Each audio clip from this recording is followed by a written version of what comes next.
Bonjour à toutes et à tous et bienvenue sur la chaîne Histoires électroniques. Si ça n'est pas encore fait, je vous invite à vous abonner en cliquant sur le petit bouton rouge et vous pouvez aussi cliquer sur la petite cloche qui vous préviendra dès qu'une vidéo sera en ligne. Aujourd'hui, dans Histoires électroniques, on va retracer la carrière d'une diva du disco, une diva masculine même, qui va laisser une empreinte indélébile dans l'histoire de la disco et de la high energy, mais aussi dans l'histoire LGBT et queer, c'est bien sûr Sylvester.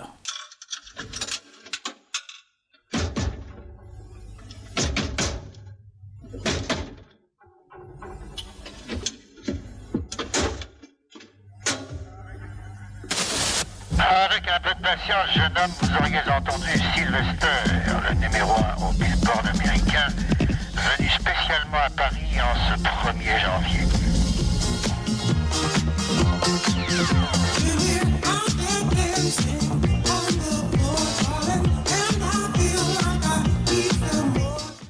Si la carrière de Sylvester est quand même grandiose et flamboyante, sa jeunesse est tout de même assez sombre. Sylvester James est né en 1947 à Los Angeles. Il doit son prénom à son père, et qui porte le même pseudonyme.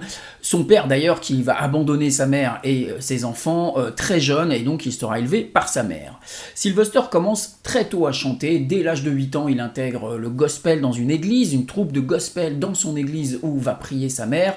Mais Sylvester, dès son plus jeune âge, est aussi très efféminé, très maniéré. Il chante en plus très haut, avec une voix très aiguë, ce qui n'est pas très bien vu dans l'église, et en plus de cela, il va se faire agresser sexuellement par un congrégationniste de l'église.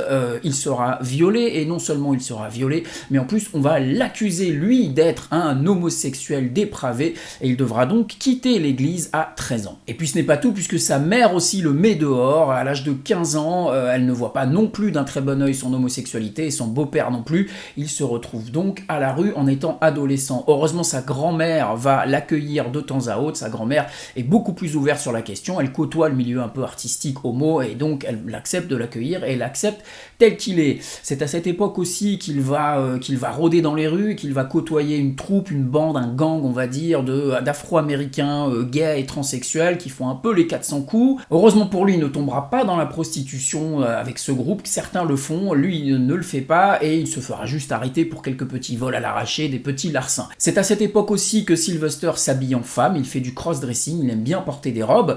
C'est très mal vu en Californie, enfin, c'est même plus que très mal vu, puisque c'est carrément illégal à cette époque, et il peut se faire arrêter pour cela.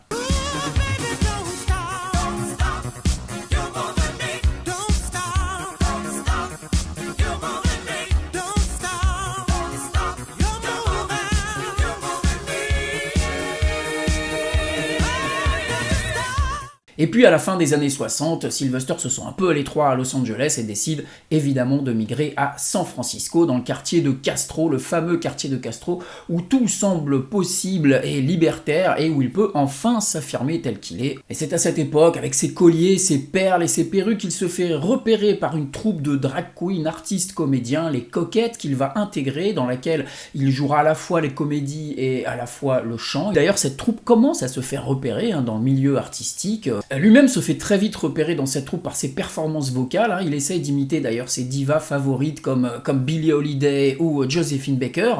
Et d'ailleurs, le magazine Rolling Stone repère un peu la troupe, et repère surtout Sylvester, qu'ils vont décrire textuellement comme un noir androgyne magnifique qui chante le gospel avec la chaleur d'Aretha Franklin. La troupe se retrouve à faire une tournée à New York, carrément, et la tournée va très mal se passer. Ses compères de la troupe pensent plus à s'amuser, à boire qu'à répéter, et du coup le spectacle est assez catastrophique. Sylvester lui continue à répéter et sort un peu du lot, à tel point que lors de la dernière représentation, il va carrément annoncer sur scène qu'il quitte la troupe et qu'il se lance dans une carrière solo. Et oui, il se lance en solo car il y a pas mal d'agents qui commencent à tourner autour de lui et de labels, et d'ailleurs le label A&M lui propose de faire un album et lui adjoint pour cela un groupe, les Hot Bands. Ça donnera Sylvester and the Hot Bands au début des années 70. Malheureusement, l'enregistrement du premier album, la démo est vraiment pas bonne, et du coup le label A&M refuse de sortir l'album et finalement ne va pas licencier le groupe. Mais la troupe fait des tournées, commence à se faire connaître. Un autre label décide d'ailleurs de signer 2 albums à avec eux. Et ben voilà, c'est du rock, un peu de la soul, et ce sont surtout des reprises de standards rock existants. Il n'y a pas vraiment de vraie création musicale, un peu plus sur le deuxième album, mais ça reste quand même musicalement pas terrible.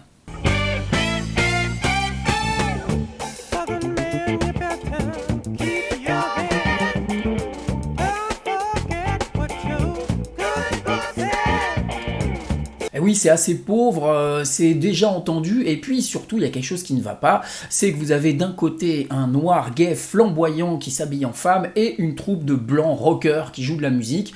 Les deux ne vont pas du tout ensemble, ils ne vont pas ensemble musicalement, la voix, le style de Sylvester ne va pas avec cette musique-là, et sur scène non plus, ça se passe pas très bien, et les tournées d'ailleurs dans les États du Sud américain posent de gros problèmes, évidemment, hein, Sylvester n'est pas très bien vu dans ces pays-là, dans ces états-là dans les années 70, ils vont quand même faire la première partie d'un concert de David Bowie, première partie qui se passera pas très bien, mais c'est à cette époque que David Bowie croisera Sylvester, le repérera et s'inspirera un peu d'ailleurs de ce look androgyne pour sa future carrière, David Bowie.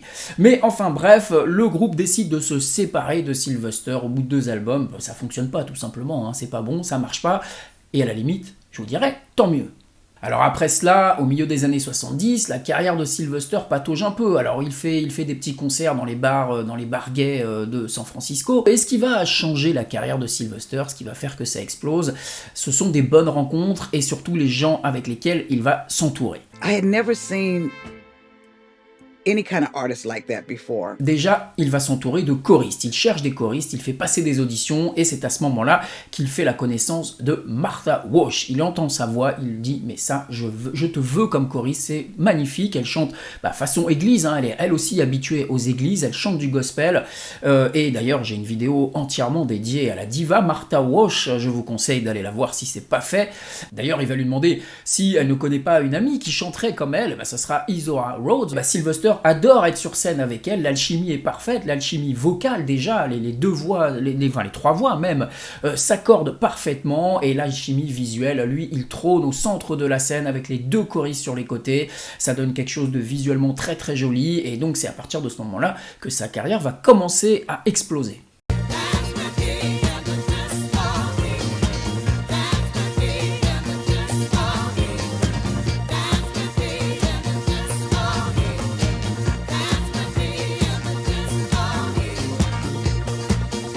Il tourne dans les bars, dans les salles, et il se fait repérer par un label, Fantasy Records, et il peut enfin signer son premier album sous son nom uniquement, Sylvester, et d'ailleurs l'album s'appelle aussi Sylvester. C'est un album un peu R&B, soul, qui n'est pas encore tout à fait disco, mais qui est un très bel album, avec notamment une reprise de Ashford and Simpson, Over and Over, qui est absolument magnifique, et on est en 1977.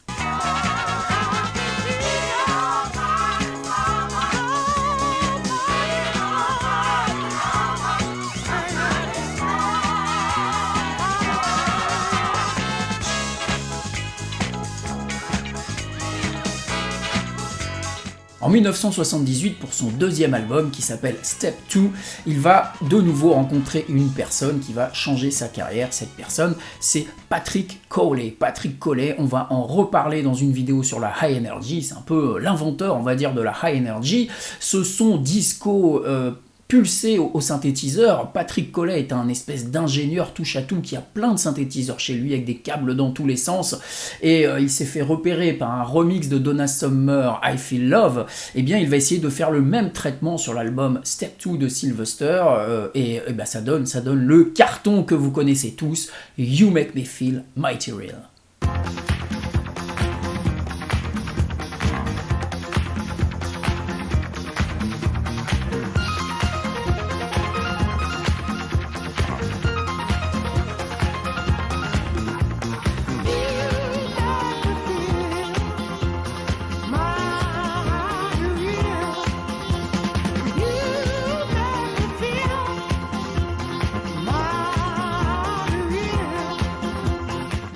Le travail de Patrick Cowley sur ce morceau est formidable, c'est un tube imparable, ça cartonne en discothèque. D'ailleurs, c'est une chanson clairement faite pour les discothèques. On pourrait presque parler d'un des tout premiers tubes de dance music. Elle est faite pour danser, cette chanson, et elle marche. Le traitement de Patrick Collet sur cette chanson est formidable. On a une musique qui colle au personnage, et du coup, c'est parfait. L'idylle entre les deux va durer, ils vont finir leur carrière ensemble, elle sera malheureusement de courte durée pour Patrick Collet, on va le voir juste après. Ils vont sortir, Patrick Collet va travailler sur toutes les chansons et tous les albums de Sylvester, notamment l'album Stars. Magnifique, 1979, alors c'est pas tout à fait un album puisqu'il n'y a que 4 chansons d'ailleurs dessus, ça serait plutôt un extended play, et il y a surtout la magnifique chanson Stars, qui est pour moi le meilleur morceau de Sylvester, le plus beau et le meilleur morceau de Sylvester, je l'adore, Stars, Sylvester.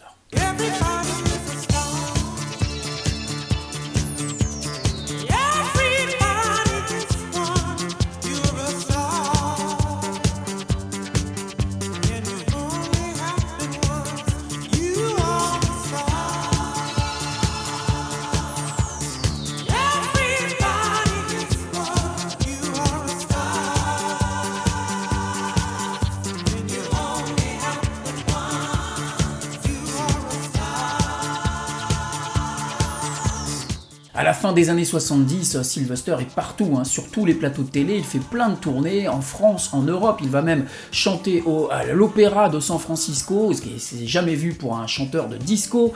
Il connaît Harvey Milk, il croise le tout mondain de San Francisco. Ladies and gentlemen, this is Sylvester!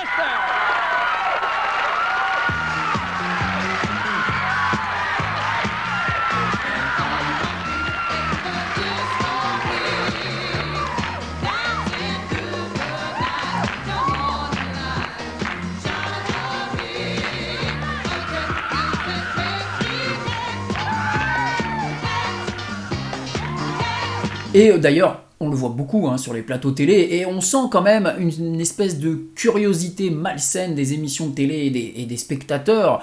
Ce personnage est quand même très dérangeant pour l'époque. On parle quand même d'un homme noir, totalement efféminé, totalement maniéré, avec une voix très aiguë. Et je pense qu'il est aussi invité non seulement pour la qualité de ses musiques, mais aussi et surtout pour cette un peu curiosité malsaine, avec des intervieweurs qui posent des questions en essayant d'aller titiller un peu tout ça, en essayant d'avoir des détails un peu graveleux. Introduce the ladies. Who is this lady here? Martha Wash, here, soprano, and Miss Zora Rhodes right here.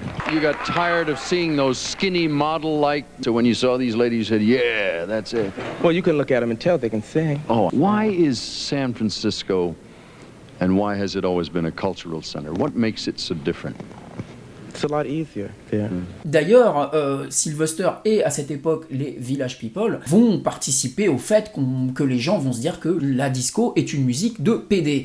Et ce qui donnera en 1980 le mouvement Disco Sucks, la disco ça craint, et la mort de la disco d'ailleurs en 1980. Je vous raconterai ça dans une autre vidéo. Mais bref, à partir de 1980, le phénomène disco est mort aux États-Unis, il s'écroule, plus aucun artiste ne veut faire de la disco. On l'a vu avec les Village People qui tentent un virage New Wave, et bien Sylvester pareil en 1980 et 80 fait 2 albums en tentant un virage cette fois-ci soul, en revenant à la soul. Il va d'ailleurs faire ces 2 albums sans les Two Tons of Funk, non pas qu'il ne veut plus travailler avec ses choristes, mais il veut essayer de nouveaux choristes, et ça se passe pas bien, le courant ne passe plus, les albums sont quand même pas super, c'est de la soul, c'est pas de la disco, ça bouge beaucoup moins, il faut dire ce qui est. Et les 2 albums sont des flops commerciaux, il y a quand même un single qui sort un peu du lot, que je trouve qui est quand même plutôt pas mal, c'est I Need You en 1980.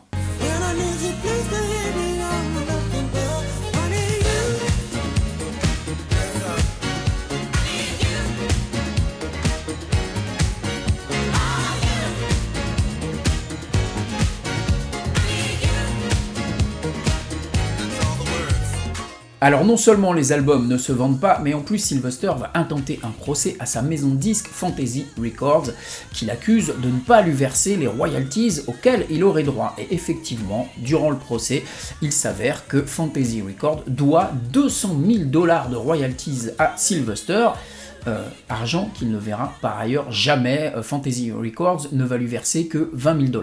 Bref, les albums ne se vendent pas, il est en bisbille avec Fantasy Records qu'il quitte bien évidemment, et bien il va rejoindre le label underground et indépendant de Patrick Collet, Megaton Records, Patrick Collet qui produit de la high energy à cette époque-là, et d'ailleurs Sylvester fait même un featuring sur un excellent morceau, sur le morceau emblématique de la high energy, c'est Menergy.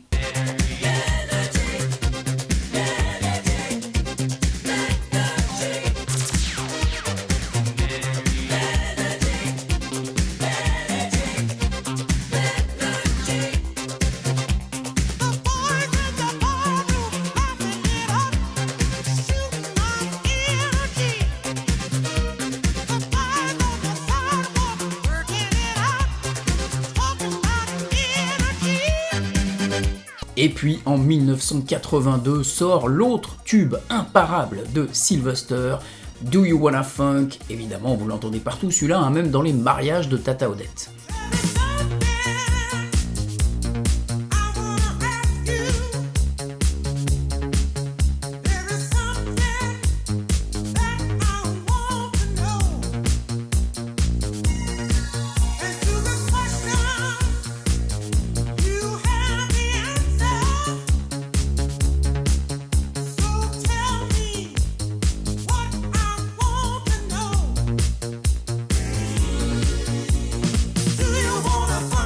Mais tout cela va être de très courte durée. À San Francisco, l'épidémie de sida touche de plein fouet la communauté homo.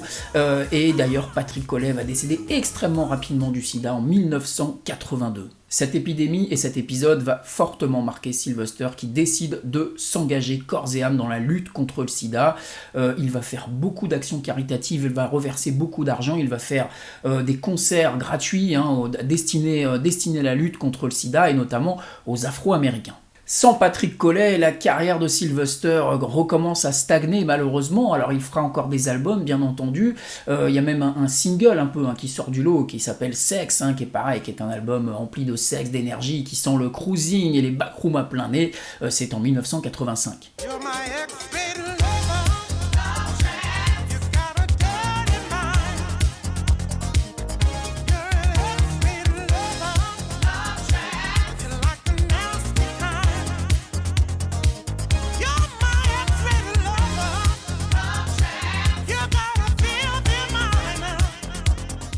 Les demandes de tournée s'amenuisent aussi et 1985, c'est aussi l'année où son compagnon tombe malade du sida. Sylvester refuse quant à lui de se faire tester à cette époque-là et son compagnon mourra rapidement au bout de 2 ans. Bien entendu, Sylvester ne sera pas épargné par le sida, il tombe gravement malade en 1987, mais contrairement à toutes les stars du showbiz de l'époque qui se cachent et qui ne révèlent pas leur maladie de peur d'être accusés d'homosexualité, Sylvester, lui, continue les interviews, continue à se montrer même malade. Et à cette époque, il est vraiment engagé contre cette maladie et surtout, je vous l'ai dit, au niveau de la communauté afro-américaine, il le dit dans une interview, il a l'impression qu'à cette époque, le sida, on dit que le sida ne touche que les gays blancs, mais non, ça touche aussi et surtout les gays noirs afro-américains. Il va beaucoup s'engager sur ce domaine-là. La dernière fois qu'on le verra en public, c'est en 1988, lors de la Gay Pride de San Francisco, où il défilera sur une chaise roulante. Et il décédera la même année, en décembre 1988. Toujours engagé, Sylvester demandera dans ses dernières volontés que toutes les royalties des ventes de ses singles et de ses albums soient reversées à 2 associations de lutte contre le sida, et c'est toujours le cas aujourd'hui, toutes les royalties sont reversées à ces associations.